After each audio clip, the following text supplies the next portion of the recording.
What's the best British pub classic? We got a real pub landlord, my Uncle Paul, to taste the lot. Scotch eggs, sausage rolls, ham, egg and chips. He's seen it all, he's served it all, and now he's crowning the ultimate British pub food. First dish, Scotch egg. So for the uninitiated, a Scotch egg is it's a very simple thing. It's a soft-boiled egg wrapped in sausage meat and then deep fried until perfectly cooked. It's a British staple that's found in lots of things. Traditionally, you'd have it in some like picnics and stuff like that. It lends itself very well to being a pub snack. You will find these on pretty much most pub menus around the UK. Start by louring your egg, and this will help the first layer of sausage meat stick. And then there's no real like right or wrong way to do it. You've just kind of got to form the meat around the egg. You know, I've seen black pudding Scotch eggs, chorizo Scotch eggs, fucking smoked haddock Scotch eggs, although that's pretty shit. There'll be a different Scotch egg in a lot of different pubs. What makes a good pub? Where do we start? It's got to be a good selection of different beers Yeah, and lagers. beer. Your favourite is shit lager, isn't it, Jack? Yeah, I like refreshing, Yeah. Like crisp, refreshing lager. More European style. Stella. Realistically, when you're younger, best pub is just the pub that lets you in, I guess. So, Scotch egg goes in. Oh, Scotch egg in all its glory. Scotch egg, what do you serve with? That is a debatable question. Mustard, piccalilli, chutney. Wrong! Good old-fashioned English mustard. It's not like American mustard. American mustard's a bit too acidic and very sweet. I actually love it, but different to this. It's not like a French mustard. French mustard's a bit meh, you know? It's more of an ingredient. This is a standalone. Put a little bit mustard there just to keep it in place. Bosh, then nice swipe of English mustard on the side of the plate as well. Pub classic Scotch egg. Let's send this up to our resident landlord, the big dog, Paul. Hey up. All right, Paul. Now then, how's it going? So we've enlisted the help of the finest pub landlord in the country. I have a small little foodie operation called the Thorold Arms in Harmston. So we're going to got 10 dishes for you. The winner stays on, basically. Winner stays on. Right. Who doesn't know the Scotch egg? It's a food to go. Very portable. Yeah, good texture, nice mouthfeel, seasoned right. We've set the bar pretty high on the first one. It's a good start. Okay. Yeah, you can have that one. Okay, our next pub dish. Could split the room, this one. We have pork scratching. So we've got the pork skin that we boiled earlier on in the ham stock. It's been fully dehydrated. And now we're just going to break it up into some sort of smaller chunks. Doesn't need to be a perfect size. It can be sort of a bit random. And you just need to preheat your oil to about 200 degrees C. So this dish sort of came about from the area we call the Midlands in the UK, which is sort of like the heart of England. Very big for the Industrial Revolution. And in the 1800s, all the sort of the workers used to keep pigs, and they wanted a way to use the whole pig. So using the rinds and turning it into a sort of comforting, salty, fatty snack became very popular, and it's sort of stayed around since then. So we're going to drop our skin into the hot oil. Just be super careful if you're doing this one at home. So they should puff up and curl up, and you just need to keep moving them around in the oil. So once they're fried up, just going to remove them from the oil. This isn't such a pub dish. It's more of a pub snack. But we felt like we had to put it on there because it is such an iconic thing. Paul is a traditional pub landlord, as traditional as they come. And is he going to like this version of a pork scratching? Yeah, because it's not. This is actually potentially not that traditional. No, I don't think. I've got a feeling he's not going to rate it. Thanks for coming in. Why am I doing all the heavy work over here? Classic.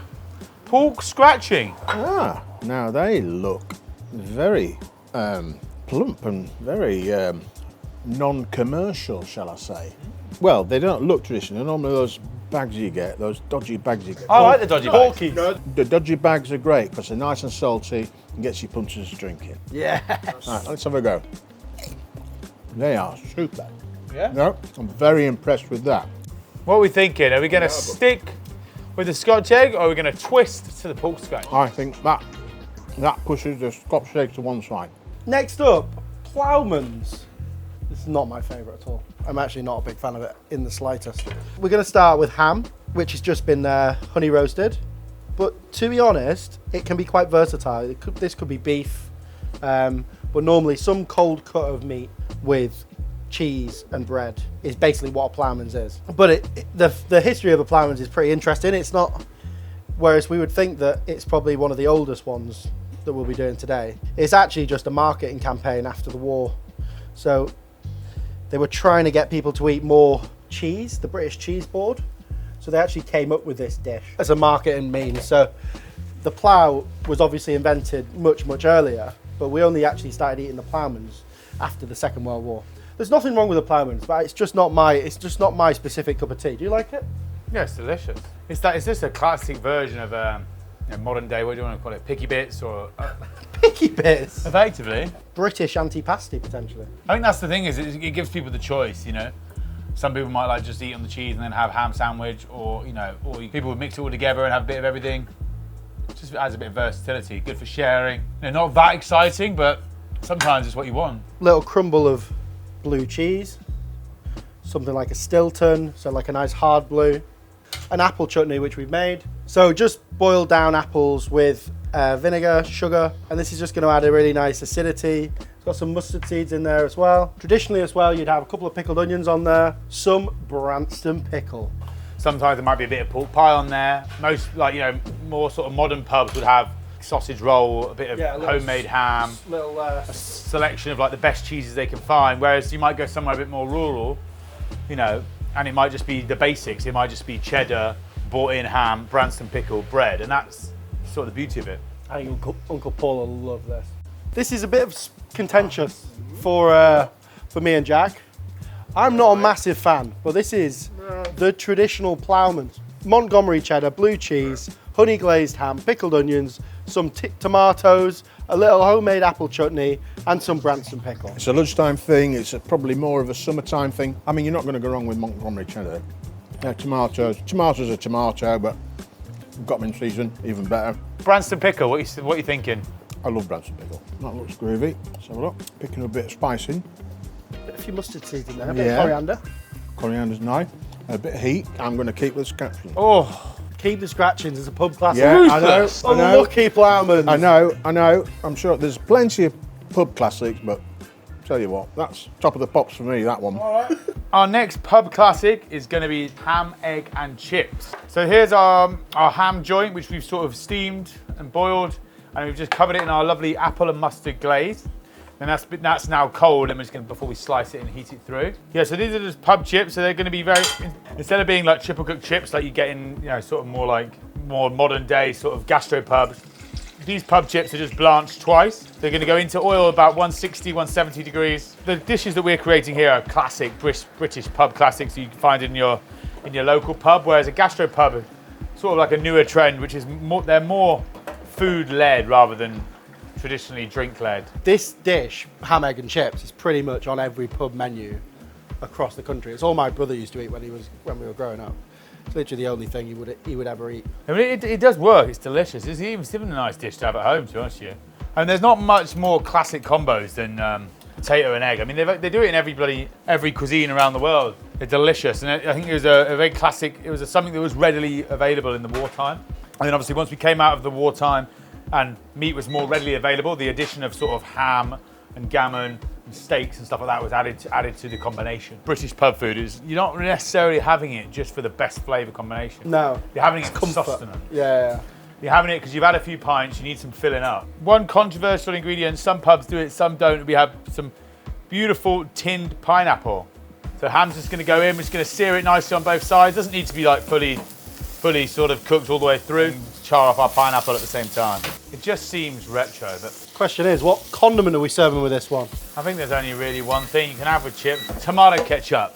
Tommy K. Gotta be. Right, gammon's here. Got my nice sexy pineapple.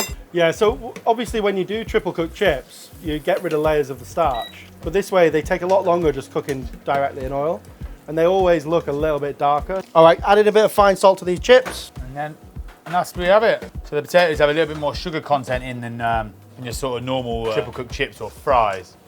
Ham, egg, chips, and grilled pineapple. Literally never has ever looked that good in a pub. I would eat the shit out of that. This, arguably, I think is going to be my favourite of the day. Ham, egg, and chips with grilled pineapple. Wow. Oh, I say. So, Tommy K. Right, come on then. Let's have a look at this. Well, good looking egg. Let's have a look. Nice bit of runny egg. Ooh, that's a belching egg. Look at that. Nice bit of action on the cutting the fat there on the gammon. Oh, ham, that's tasty. Oh, the egg, I'm liking the egg. Have you ever served ham, egg and chip? Yeah, a long time ago. But I did 2 eggs because I was generous. That edges off the scratchings. Oh! For me, So, pork scratchings are out. Next up, the humble sausage roll. Twice I say humble, it's actually one of the cornerstone of British cuisine. Does any other countries do anything like it?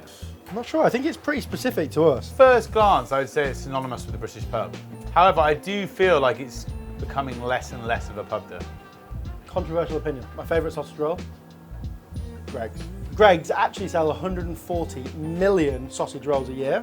We've got some shop bought puff pastry. We made a little mix of mustard, general sausage meat, just like nice 10% fat, piped it onto the puff pastry. Then we did a little bit of an egg wash. We sealed down one side, and then we put some little fennel seeds and a little bit of flaky salt and an egg wash on the top. All right, so I'm gonna bake this in the oven now, 180 degrees for around about 10 to 12 minutes. Right, so HP sauce, do you know what it stands for? Hellman Perrins. Really, really bad guess. It is the Houses of Parliament No, sauce. it's not. Is it? Yeah. Quite an interesting recipe. It's in a way, says a lot about our old empire. So you've got tamarind in there, which is very, very exotic. You've got molasses. You've got apples in there, raisins. So there's lots of quite mysterious ingredients that you would say are sort of synonymous with the UK. Spices in there. Made in the Netherlands. Sausage rolls out. Nothing better than a nice hot sausage roll. oh dear me. Sausage roll served with, by royal appointment, HP sauce. Excellent. Do you know what the HP stands for? Houses of Parliament. That's why it's got Big Ben on it, Jack. I actually think it's growing away from being a pub classic. I think maybe it was at one point, but I feel like with it being now convenience, grab and go, like I don't know if it's placed on a pub menu as And strong now as we're it all once up was. against Greg's. It's a classic, but it's not ahead of the ham, egg and chips. We're going for the country classic of shepherd's pie. This one, not only a pub classic, but it's graced the family dinner table for many, many years. Traditionally, it used to be just thin slices of lamb, but it's actually minced lamb that we've used now, and that's more what we use generally to make shepherd's pie. So we've roasted that off, added in some carrots, onions, and some peas. But yeah, so really nice rich mix, and then just gets paired with the potatoes. Whereabouts in the UK did it come from, shepherd's pie? It must be Lancashire, I've got a feeling. It's from the north, put it that way. Definitely a northern dish. So we've got some parsed potatoes. We've got our minced, we've just warmed it through slightly, but we don't need it hot for when we bake it. So it's gonna get the mash roll in next. Importantly though, it's not like, this isn't a Roubuchon style mash. It needs to hold together a lot more. So the more fat you put in there, the more it'll be. To be honest, you're just using the fat and the fat and the milk to let it down a little bit. Melt that down, then we're gonna add our spuds. And that is pretty much most of the stuff we need. So I'll be very interested to see how Paul rates it as a pub classic.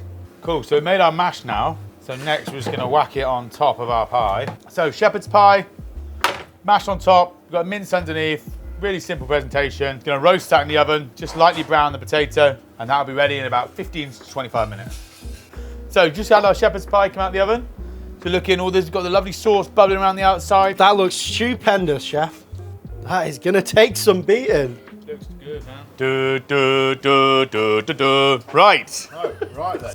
The classic shepherd's pie. Now then. Lamb mince topped with buttery mashed potato and baked until crispy. Well, there's not a lot to not like about that description. Oh, there you go. Texture in there. You got one of these on your menu at the moment? I do it, yeah. Marvellous. Wow. So it takes a hot spot. There's many restaurants around this town where we are now that do a shepherd's pie, which is very nice, but that's better. All right. What on earth is that? That, my friend, is a beautiful wild haggis. Been running around the field, isn't it? Yeah. So, haggis, neeps, and tatties. Terrible accent, that's really bad. Need to work on that. So, haggis is hearts, livers, lungs, mixed up with oats. Delicious. Baked inside a stomach, just because that sounds delicious. They serve it with some sort of smashed up potatoes and neeps, also known as swede. Very commonly found in Scottish pubs. Start cooking this. What we're actually going to do is get some tin foil, cover the haggis, and then we're going to lightly poach it. Scotland's one of the most beautiful places on earth, and they've got some of the best pubs, they've got some of the best whiskey selections. This is our Swede that we've cooked. This is our tatties, or potatoes. And Swede we've just boiled, added some butter and seasoning. Interestingly enough, it's actually illegal to eat haggis in the US. They don't mind chlorinated chicken, but when it comes to eating lung, they're out. And this is our whiskey sauce, which is shallots, some good Highland whiskey, a little bit of stock, a little bit of cream, and a little bit of mustard. So quite simple. Also quite beige. Right, look at this bad boy. Oh, I'm getting a lovely aroma. Oh, it's like doing an umbilical cord. Take off the sheep casing. Now, it actually smells delicious, to be quite honest. Got my little Neeps. I got the tatties on the plate. It's delicately placed there. People of Scotland, let us know if we've done you proud. Cue bagpipes. Haggis, I say, Neeps hell. and tatties with a whiskey sauce. Blimey, look at that monkey. Is that not a normal portion size? I'm a big haggis fan. They're very hard to catch, aren't they? We've got 2 short legs and 2 long ones because they walk around on hillsides. But it tastes very, very good. It's actually probably the worst looking thing we've served today, but I would say one of the best tasting. I think it's very tasty, but I don't think it edges that shepherd's pie. Oh, okay, fair enough. So the haggis has lost out to the shepherd's But only by a whisper.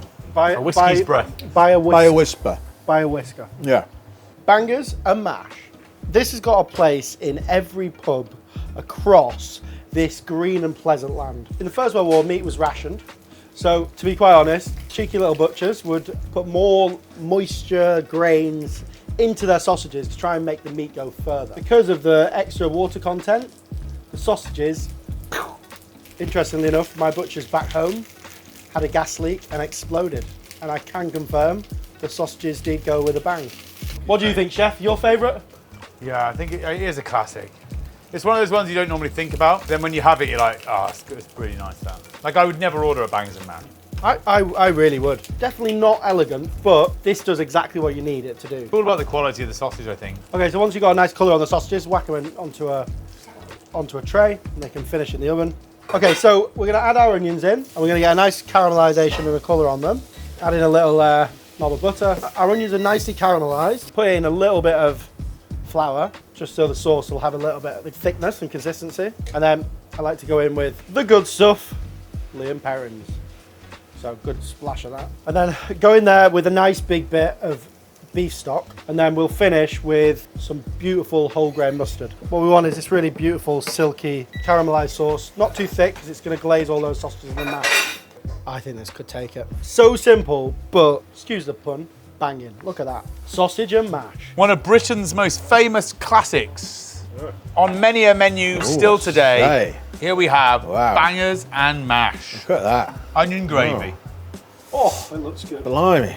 The thing with sausage, everyone knows what a good sausage is. And sausage is so personal to everybody. Everyone's got their favourite butcher's sausage. So you go, let's have a look. Here we go.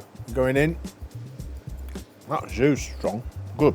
I'm old fashioned. I used to twist sausages as a kid at 14 in my local butcher's shop where I started. I went out with the butcher's daughter actually. But I used to go down on Wednesday and a Saturday to make sausages. Yeah, I used to twist them all by hand. Is that where you learned how to twist a sausage with the butcher's daughter? That's too much information. I'm still pulled towards the shepherd's pie. No! Whoa! No, no. Bangers and mash! Shepherd's pie still takes it. That's where I am. I think we've got something coming up that's Oh. going to change your mind. Oh, right. Well, bring it on. Right, next up, we've got a classic steak and ale pie. So we've just got a little pie mold here. Just going to rub around a little bit of butter, just to lightly grease it up. Probably one of the most dishes that people most think about when they think of British food, right? So we've got a nice classic sort of all butter pastry here, which we've made and chilled it down, and now we're going to roll it nice and thin to line our pie dish with. So just the classic, all butter short crust pastry, many different names. So we're going to line the bottom and the top. So many different variations of pie in this country. You can do a classic sort of, there's like the East End London pie, which is sort of made with mince, which wouldn't really be served in a pub. That's more of a sort of Pie and mash shop. Yeah, pie and mash shops, that's sort of where all the workers would go. Whereas in a pie, it'd be a bit more That's sort of like quite rushed, quite simple pie. Whereas this is sort of like the next level up. So we're going to have pastry on the bottom, pastry on the top. I always think it's a real cop-out when you go to a pub and they just serve a big, like the stew in a dish, and then they just put a layer of puff pastry on the top. Just going to go around, making sure we leave enough pastry to line the sides of our pie. I'm just going to lift it up and fold it into our pie dish. Uncle Paul is a pie connoisseur as well, so I think he's going to go quite ruthless on this one. Yeah, he's Northern as well. Northerners and their pie. I have high hopes. I think this is the winner for me. Royals used to eat lots and lots of, especially the Tudor court, used to eat lots and lots of different meat and game pies. It's very much seen as a staple of our heritage. So just going to trim off a little bit of the extra pastry. So filling here, we've got our mirepoix, which we sweated down, then our reduction of the Guinness, and we then got our beef that's gone in there and braised down. The mix is reduced nicely. So I'm just going to lay that beef into the pie, into our pastry. Glue where we're going to seal with a little bit of egg wash, just to help the lid stick. Lid's going on, and then we're just going to crimp the sides together, go all the way around, creating a nice seal, so we lock in all their juices. Then we're going to crimp it over the top. And we go into the oven to bake at 200 degrees for 35 minutes. I'm confident about this one, and I know Ah. this man loves a steak and Now ale then, pie that one looks absolutely belted. with a bit of extra jus on the side. Oh, I say. You sell, these are your biggest sellers, right? So you sell a lot One of of pies. them, yeah. Top 3. Now then, I'm going to put a bit of juice on here, although, no, there's a bit of a rim on this plate. I'm going to put a bit, oh, hey, up, there's, look at this. Where's the proper plate? Come on. Do you know, would you not rate the boards? I'm a plate man, really, yeah. Yeah. I've got to think about this. It doesn't get much better than that, does it? I think the pastry's done really nicely and it's nice and thin. It's just edged the shepherd's pie, this was. Oh! And my mum would love this. Everywhere I take her out, she has steak pie. Steak and ale pie. Paul, get that steak and ale pie on there. It's edged it. The steak and ale pie. I do like, I'm just gutted about the bangers. I really thought sausage and mash was going to have it. But we've got one more trump up our sleeves. Probably the most important dish in the UK. I'm sure you know what it is. As a proud public. It's gonna be curry. Shit. The last dish we're going to do is arguably the strongest dish we're going to have today. Fish and chips. Flour, bicarb, salt. Just going to add a little bit of turmeric and mix all of our dry ingredients together before we go in with our beer. The extra CO2 in lager helps the batter rise. The pie and mash shops, the fish and chip shops, this is what fed lots of people during the Industrial Revolution. Traditionally now it's still cooked in beef fat because it just gives an insane flavour. Got the batter there, so we've added the beer, a nice sort of batter consistency. Then we're just going to lightly season our fish with a little bit of salt. We're leaving the skin on. I've always ever made fish and chips with the skin on, but apparently you would usually take the skin off when you fry your fish up north. Northerners don't like the skin. It's fair enough. So lightly flour your fish into the batter. I always find it's good to sort of hold the fish by the corner of the skin. Give it a really good waka waka waka waka waka. And then we're just going to brush the skin against the side of the bowl so it lightly crisps up a bit more when it's in the fryer.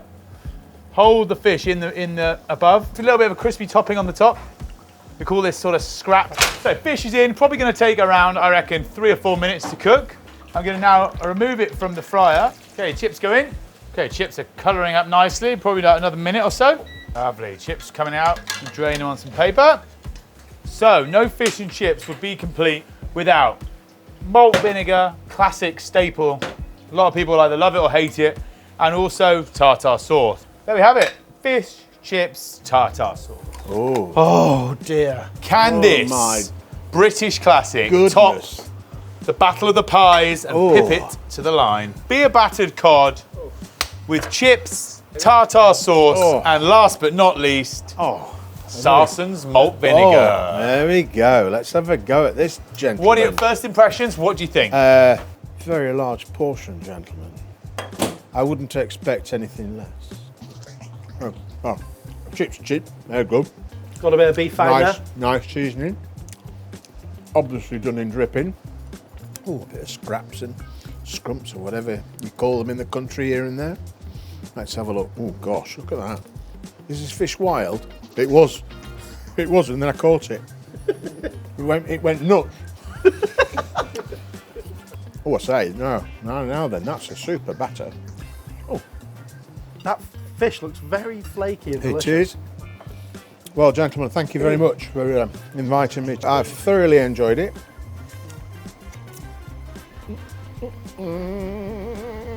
I'm going to go fish and chips, gets it on a short head. Oh my! That's it, yeah. But it was so tightly packed. The grouping can't was believe so. it. It's like a triple 20 3 times, but one was a bit closer to the wire than the other one. I don't even have a favourite because I'm looking at it. Right, I they're can't all- decide which way it would To be go. fair, they're all belters. Cheers. Hey, onwards and upness. There we have it. Upwards. Pod and chips. Fantastic. Cheers, gentlemen. Until next time.